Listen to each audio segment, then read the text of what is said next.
Skates in Italy, budgets in Ottawa and Victoria, and a slow thaw at home. It's a reminder that big decisions and small routines are sharing the same Monday. Later in the brief, we'll come back to the Canada-US relationship because Ottawa has a fresh face in Washington just as trade pressure stays high.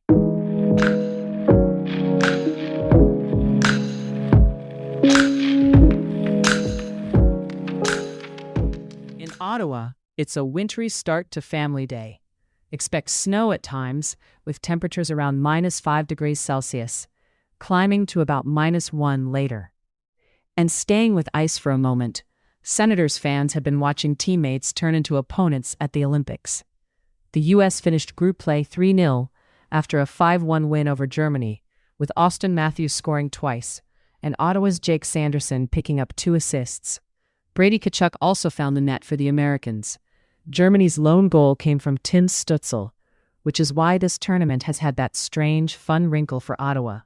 Close friends on the same NHL bench, but no friends on Olympic ice. Canada, meanwhile, grabbed the top overall seed on goal differential after running up a 10-2 win over France, finishing with a +17 goal difference compared to the Americans at +11. The practical impact: both Canada and the U.S. get automatic quarterfinal berths, but their paths can still be shaped by who survives the qualification round. Turning now to the main thread today, Canada's defense and trade posture with the United States, and the way it's starting to show up inside big procurement decisions. Canada is marking a production milestone for its first F-35 fighter jet, with a Royal Canadian Air Force delegation expected at a Lockheed Martin ceremony in Fort Worth. The jet is in final assembly and is still expected to be delivered later this year. Here's the key point. Even as Ottawa says the broader fighter replacement plan is under review, reporting indicates Canada has quietly paid for long lead parts for 14 additional F-35s, essentially reserving a place in the production and delivery line, so Canada doesn't get pushed back by other buyers. The Department of National Defence has not publicly confirmed those payments, pointing back to the ongoing review. Why this matters now is timing and leverage. The procurement review was initiated in the shadow of escalating trade and political friction with Washington, including tariff threats and warnings tied to how the U.S. sees continental defense planning.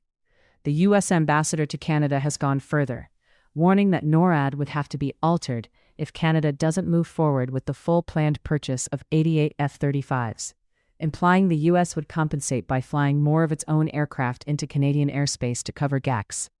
The risk here is not a single decision, but a drift.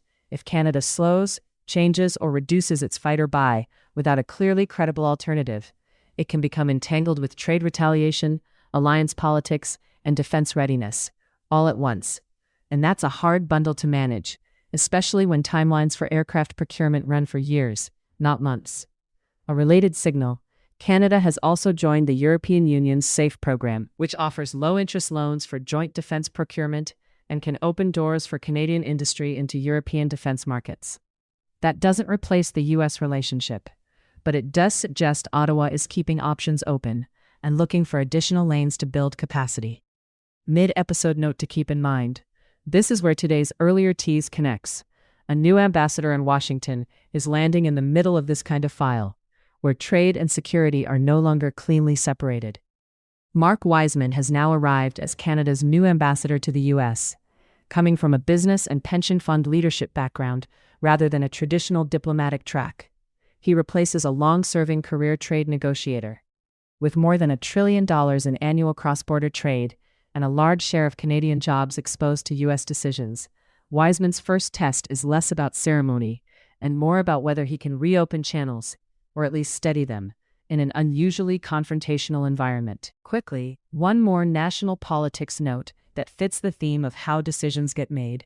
In Ottawa, the government House Leader is defending a 634-page Omnibus Budget Implementation Act, Bill C-15. Critics are focusing on both the size and a clause that would grant ministers authority to supervise laws outside the criminal code. And because it's a confidence bill, defeat would bring down the government, raising the stakes of how quickly it moves and how much scrutiny it gets. Before we close, a brief look west. British Columbia tables its provincial budget Tuesday, with forecasts putting the deficit at $11.2 billion. Senior officials have used the word unsustainable, and the Premier and Finance Minister have both signaled tighter spending, while also saying core services will be protected. The final piece to watch now is timing. On the defense side, watch for any concrete update on whether Canada sticks with the 88 jet plan and whether the procurement review produces a deadline and a decision, not just another extension.